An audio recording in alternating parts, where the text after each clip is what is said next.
আমি প্রথমে আমার হাঁটুর ব্যথার জন্য এসেছিলাম। এটা আমার প্রায় ২ বছর ধরে ছিল। গেল মানে আমি অনেকক্ষণ বসে থাকলে উঠতে গেলে আমার হাঁটুর পিছনে যে শির আছে মালার পিছনে ওই শিরে পেন হতো আর টেনে ধরে রাখতো। ন্যাচুরালবেদা হেলথ ওয়ার্ল্ডে আপনাদেরকে স্বাগত জানাই। আজকে আমাদের সাথে আছেন মোহাম্মদ মুর্তজা আলী। কিছু সমস্যা নিয়ে ডক্টর কে.এন. সাইফুল্লাহ স্যারের কাছে চিকিৎসা নিচ্ছেন। আসুন ওনা থেকে জেনে নিই চিকিৎসা করার পর উনি কেমন আছেন। আসসালামু আলাইকুম। ওয়ালাইকুম আসসালাম। কি সমস্যা নিয়ে আসা হলো আপনার? আমি প্রথমে আমার হাঁটুর ব্যথার জন্য এসেছিলাম। আপাতত ব্যথাটা কিওর হয়েছি। আচ্ছা। তবে আমি খুব স্যাটিসফাই। আমি বহু জায়গায় ওষুধ খেয়েছি হাঁটুর ব্যথার জন্য। উঠতে গেলে শিরে টান ধরতো। আমি এখন আপাতত খুবই ভালো আছি।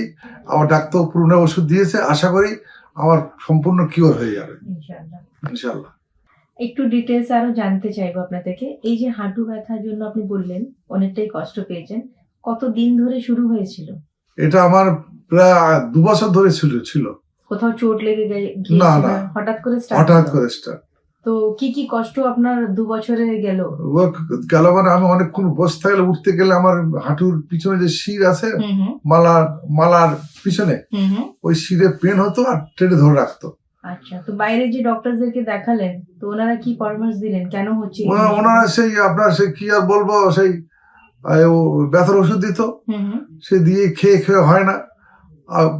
গরমের সময় একটু কম থাকতো, আচ্ছা, শীতে বেশি বাড়ে। তাহলে স্যারের সাথে প্রথমবার কথা বলার পর ওনার কাছে চিকিৎসা করার পর কেমন লাগলো আপনার? অতি ভালো মানুষ স্যার, কি সুন্দর কথা, ছোট ছোট কথা। বহু জায়গায় ডাক্তার দেখেছি, এত নরম মানুষের ছোট ছোট কথা মনে হয় প্লয়, আপন যার নিজের ভাই পাশে বলিয়ে কি সুন্দর করে সাধারণ ভাবে জিজ্ঞেস করে, ভাইয়ের মতন করে, দাদার মতন করে। এই হচ্ছে ডক্টর। কথা শুনে রোগ অনেকটা ভালো হয়ে গেছে। আমি একটা পেশেন্ট লোক, আমাকে কি বলে সম্বন্ধ করছে জানেন? মুর্তজা সাহেব। আচ্ছা, মুর্তজা সাহেব বলুন কি সমস্যা আছে। আমি একটা পেশেন্ট, আমাকে এই সাহেব বলে সম্বোধন করছে, এতে আমি খুব খুশি। আপনার খুশি মুখটাই দেখলে খুবই ভালো লাগলো শুনে। আল্লাহর কাছে এটাই দোয়া করবো সারা জীবন এরকমই হাসি খুশি সুস্থ থাকুন। আর স্যারও ভালো থাকুন। আসসালামু আলাইকুম। ওয়ালাইকুম আসসালাম।